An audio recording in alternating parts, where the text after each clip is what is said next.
El día de hoy nos acompaña el doctor Miguel Tejeda, médico internista, cardiólogo y electrofisiólogo, y vamos a hablar de un tema que es muy importante para la salud en general, la salud cardiovascular y sobre todo en la región en la que nosotros estamos.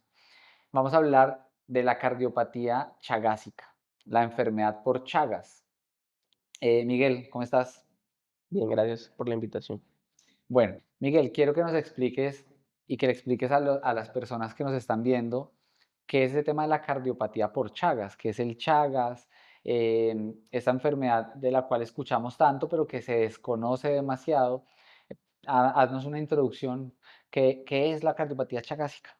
Mira, Luis, muy agradecido por la invitación para hablar de este tema muy importante. Y quiero, digamos que, resumir la definición en una palabra, y es una enfermedad infecciosa.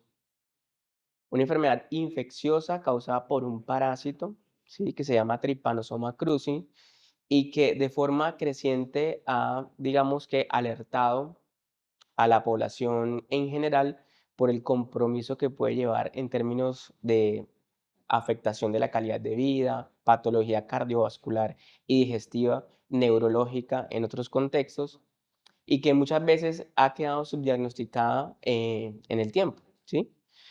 Esta enfermedad tiene particularmente una forma importante de afección que es insidiosa en el tiempo. Muchas veces, como lo vamos a hablar más adelante, la fase aguda de infección pasa por alto y el paciente muchos años después de esa primera, digamos que contacto con el parásito, presenta una condición ya establecida con daños y consecuencias que muchas veces ya son irreversibles. Entonces, una, digamos, de las metas importantes de la Organización Mundial de la Salud es sensibilizar a la población, tanto médicos como no médicos, de la frecuencia de esta patología. Obviamente, eh, cuando uno revisa y entiende cómo es la transmisión de la enfermedad, es mucho más frecuente en zonas donde hay alta densidad, digamos, de selva, ¿sí? Un ejemplo típico es el sur de América. Sin decir que esto sea excluyente para otras partes del mundo. Hay demostrado Chagas en el hemisferio contrario en el que estamos, pero es mucho más frecuente para nosotros. O sea que Suramérica, acá estamos nosotros y en la región en la que nosotros estamos, tenemos muchos pacientes que se diagnostica esta enfermedad, cardiopatía por Chagas, y usualmente se hacen en estadios muy tardíos, ¿cierto? Eh, ¿Cuál es el impacto que realmente tiene en Colombia el tema de la enfermedad por Chagas? Mira que es muy curioso cuando revisamos la literatura con respecto a la frecuencia de la enfermedad. A mí me gusta mucho tratar de imaginarme, para analizar el impacto, pues, si yo reuniera todas las personas de Chagas, más o menos, ¿de qué población estaría yo hablando? Y para yo no dar números que se olviden, uno podría decir que en Colombia, si reuniéramos 2 villavicencios con personas de Chagas, esa sería la prevalencia de la enfermedad. Es mucha gente. Y obviamente están distribuidas por zonas de riesgos, lo que es toda la parte de los llanos orientales, Santanderes, Boyacá y el norte, sobre todo para la Sierra Nevada de Santa Marta, son las zonas donde se concentra la frecuencia del parásito y por ende de la enfermedad. En Colombia mencionaste algunas zonas en las que son mucho más frecuentes. Acá en el Meta tenemos una alta concentración de enfermedad por Chagas. Mm, ¿Qué tan frecuente es en tu consulta ver pacientes con enfermedad de Chagas? Claro, mira, usualmente uno ve el paciente en Chagas diferentes escenarios. Afecta tanto la fuerza de contracción del corazón como aumenta la probabilidad de que el paciente padezca de una arritmia, digamos, llámese frecuencias lentas o frecuencias rápidas. Yo te diría que el 20-30% de la consulta en pacientes que ya tienen definida una enfermedad cardiovascular es Chagas. Altísima. Sí, mucho. Diría que de 10 pacientes que veo, 3 tienen Chagas. Ok, entonces digamos que por lo que tú nos explicas, importa mucho la zona donde viva el paciente o donde haya vivido, ¿cierto? Donde haya nacido, su infancia, porque creo que ahora nos vas a explicar la cronicidad de esta enfermedad hace que sea relevante para el enfoque diagnóstico en los pacientes saber a dónde vivió el paciente, de cuál es su zona y cuáles son sus antecedentes. Pero ¿qué otro factor de riesgo de pronto sociodemográfico deberíamos buscar para sospechar realmente que un paciente pueda tener o haber tenido contacto con el Chagas? Es que mira, factores de riesgos, primero, digamos, analizamos la ubicación geográfica, es uno muy importante, que ya tú lo acabas de mencionar, dijimos unas zonas relevantes en Colombia que tienen mayor incidencia endémica, pues, de la enfermedad.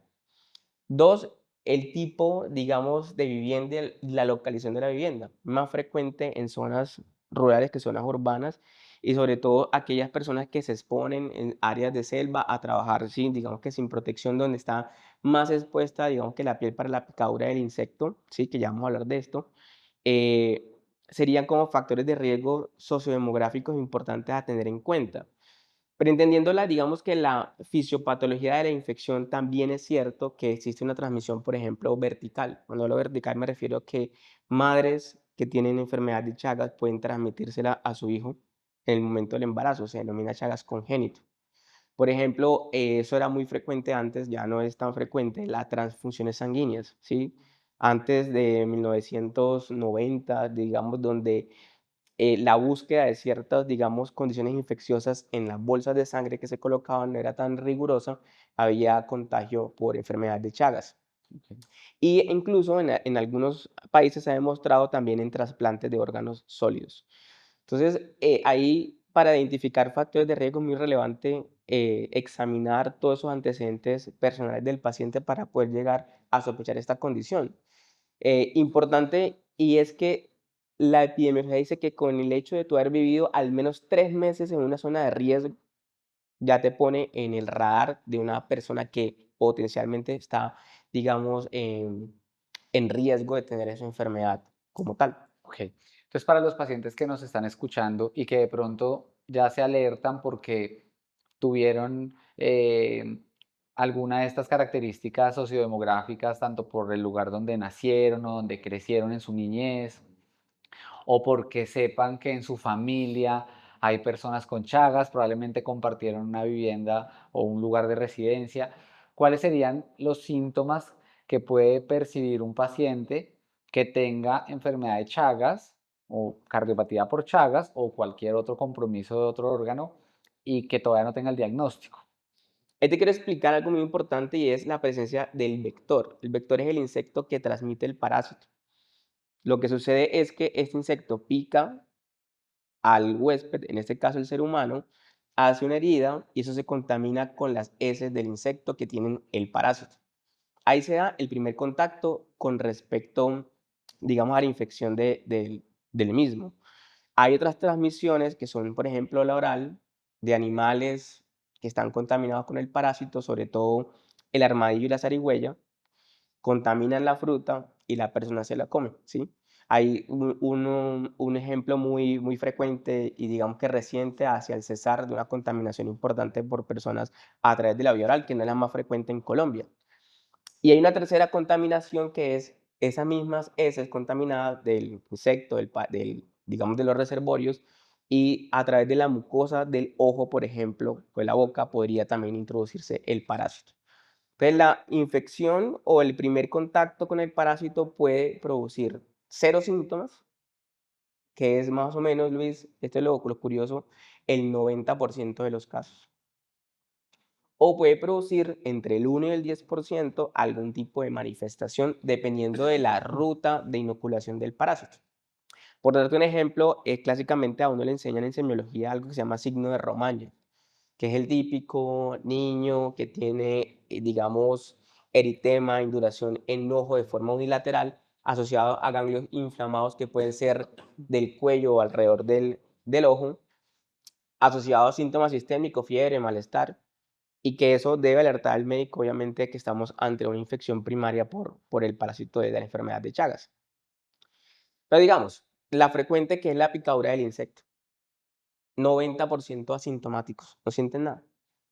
O hay personas que hacen un síndrome febril. Y aquí es algo, digamos, de sensibilidad importante para todos, y es que en Colombia, sobre todo en zonas endémicas, todo síndrome febril por encima de 7 días persistente debería hacerlo uno pensar, obviamente, dentro de toda la constelación de cosas que tenemos de enfermedad por Chagas en el contexto de la infección primaria. Ok. Esto es la fase inicial, Luis, pero como yo te decía, el 90% son asintomáticos, no se dan cuenta que tienen esta infección. Esto tiene una característica autorresolutiva y el paciente tiende a cronificarse. En ese escenario de la infección o la diseminación del parásito, hay una respuesta inmunológica importante, em, que en muchos de los casos produce control de la infección. Pero hay un porcentaje pequeño de pacientes que ese proceso o esa reacción inflamatoria genera daño en ciertos órganos que al final, después de 30, 20, 40 años, produce ciertas consecuencias y produce la manifestación de la fase crónica de la enfermedad. Entonces tú tienes tres escenarios importantes. La infección primaria, que como dijimos, 90% sintomáticos. La fase crónica con manifestaciones, que ya te voy a explicar cuáles son esas, y un grupo de pacientes que entran en una fase latente o indeterminada que no hacen síntomas, porque el cuerpo responde de forma correcta, hay una, digamos, compromiso inmunológico importante que controla toda la infección y en ese escenario toca estar, si está detectado, muy, digamos que atentos de la evolución porque podrían progresar a una fase crónica. Manifestaciones clínicas, básicamente hay 3 cosas importantes. En Colombia, sí o sí, el compromiso más relevante es a nivel cardiovascular, y es el paciente que hace falla cardíaca, arritmias, tanto frecuencias lentas como frecuencias rápidas. Y algo muy importante, y que se debe sospechar también Chagas, es el compromiso cerebrovascular. Hacen, digamos que, eventos cardioembólicos, sobre todo en personas jóvenes. En ese escenario debemos descartar enfermedad de Chagas.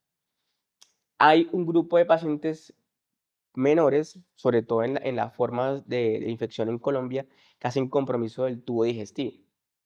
Hacen una neuropatía, ¿sí?, de los nervios que, digamos, que están alrededor del esófago y el colon principalmente, y hacen una dilatación de estas estructuras.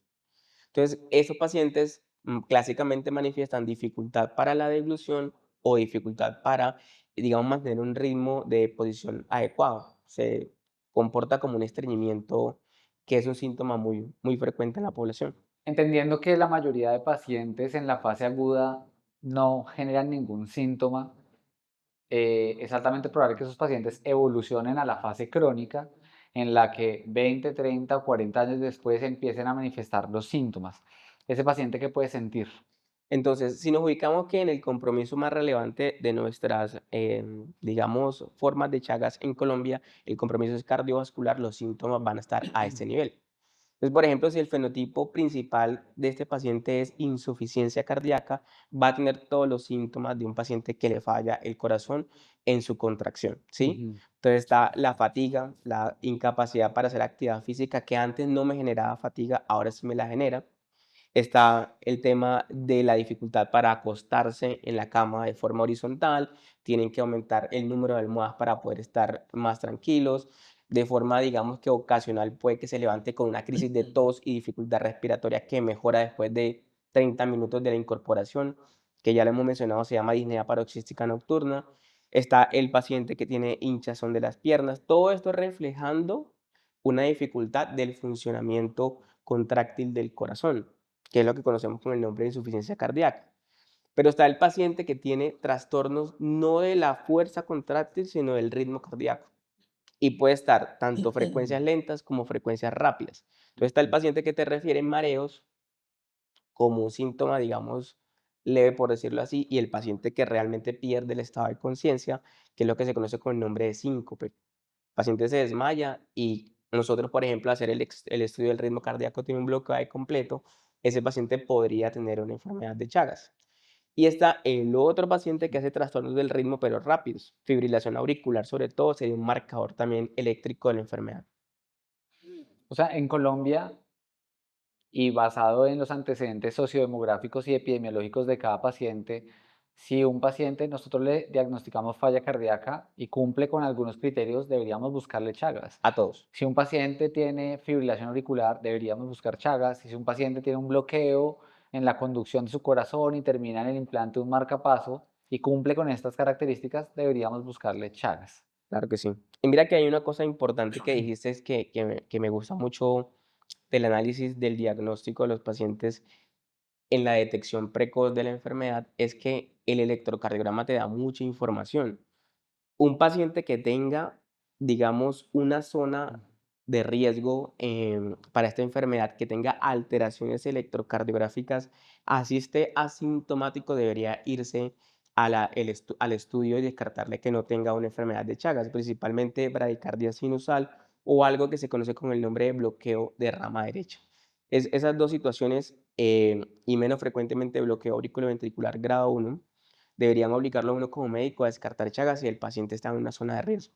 Ok, entonces para el diagnóstico, aparte, ya sabemos los síntomas que puede percibir un paciente dependiendo del compromiso que haga a nivel cardiovascular.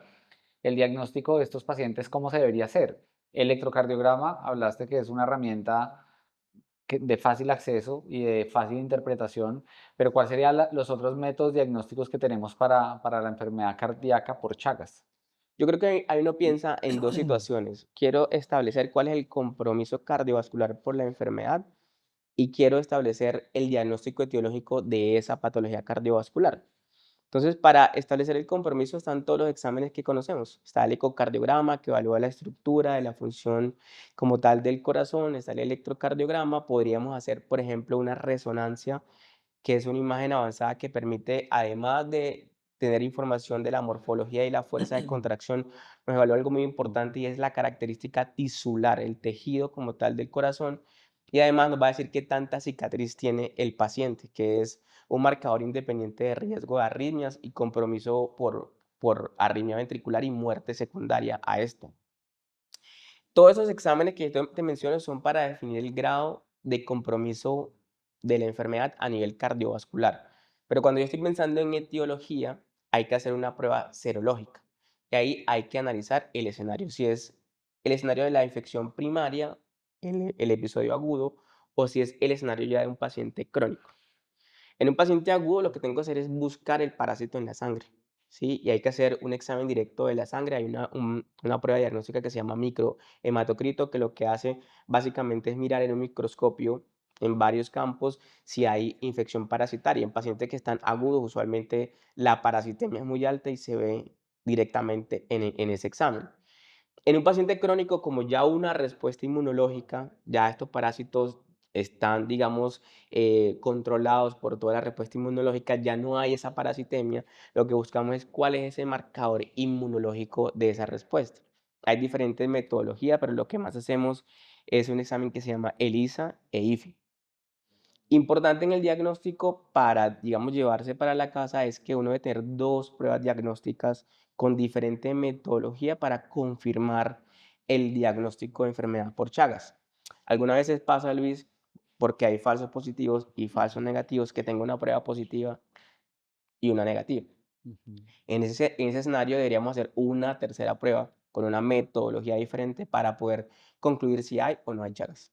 Ok, una vez establecido el diagnóstico y el compromiso cardiovascular, entiendo que el tratamiento va a ir direccionado a la consecuencia o complicación a nivel cardiovascular que tenga la enfermedad de Chagas en ese paciente.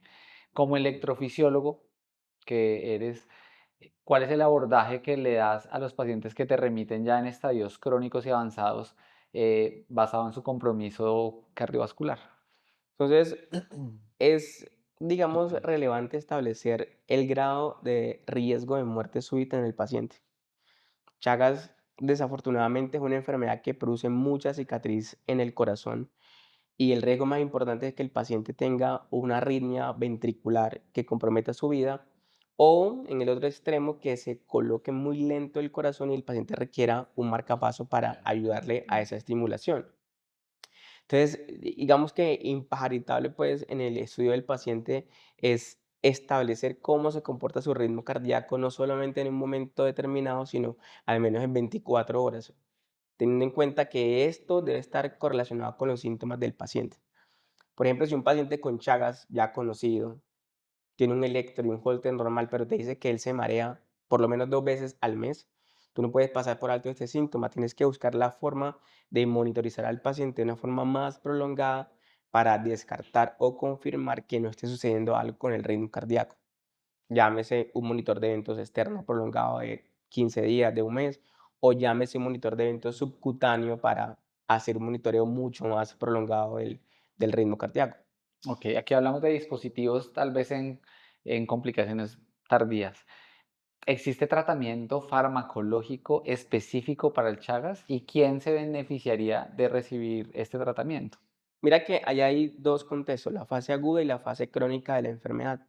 Sin duda, yo creo que el mayor beneficio del tratamiento dirigido para tratar el parásito como tal es en la fase aguda. Ese es como el escenario como más importante. Obviamente hay otras indicaciones que digamos que podríamos entrar a tocar, como por ejemplo menores de 18 años, las mujeres que están en estado de embarazo, pacientes que van a trasplante de órganos sólidos, pacientes que va, digamos, a una terapia de inmunosupresión que podría reactivar la enfermedad de alguna medida, se beneficiarían bajo una discusión del beneficio y el riesgo de eventos adversos de la terapia. Pero si diagnosticamos en la fase aguda, es el paciente que más se beneficia del tratamiento dirigido para controlar la infección parasitaria. Ya en las fases crónicas, lo que, digamos, dice la literatura es que hay que individualizar, pero en general los efectos adversos de los medicamentos superan el beneficio del mismo. Entonces, digamos que para hacerlo sencillo, la respuesta en pacientes crónicos no se trata como tal el parásito porque ya está controlado por la reacción inmunológica y se tratan son las consecuencias de esta infección. ¿Cuál es el pronóstico de un paciente que tiene enfermedad por Chagas y que ha comprometido ya de manera crónica el corazón? El pronóstico va a depender, obviamente, de qué tanto compromiso cardiovascular tenga, ¿sí? Qué tanta, digamos, reducción de la fracción de eyección tiene, que, digamos, que es un marcador independiente de mortalidad, y aparte de qué tanta carga de cicatriz tenga el paciente en ese tejido. Esto va, digamos que a condicionar la probabilidad de que el paciente tenga una arritmia o que tenga más síntomas de falla cardíaca. Acá lo importante y lo relevante yo creo que es el seguimiento estricto del paciente. Periódicamente hay que revisar cómo evoluciona su condición y que tenga una adecuada adherencia a aquellas intervenciones que puedan modificar el curso de la enfermedad, como los cuatro fantásticos en falla cardíaca. El mensaje entonces para los médicos de atención primaria, sobre todo en las áreas rurales donde es de alta prevalencia la enfermedad de Chagas, es que hay que buscar activamente esta enfermedad en los pacientes, tratar de identificar tempranamente los síntomas, alteraciones como hablamos en el electrocardiograma, que es un estudio que tenemos a la mano.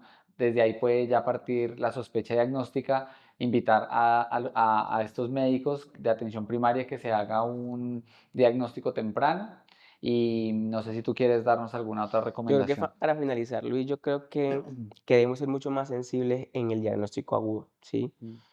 Paciente con un síndrome febril por encima de 7 días, hay que considerarlo sobre todo si estás en una zona de riesgo. Para el paciente crónico, no nos puede faltar en el estudio de una falla cardíaca o un trastorno del ritmo cardíaco una prueba serológica para Chagas. Y una vez diagnosticado, hay que hacer un seguimiento estricto por el alto riesgo de muerte súbita que tienen estos pacientes. Perfecto, Miguel, muchas gracias.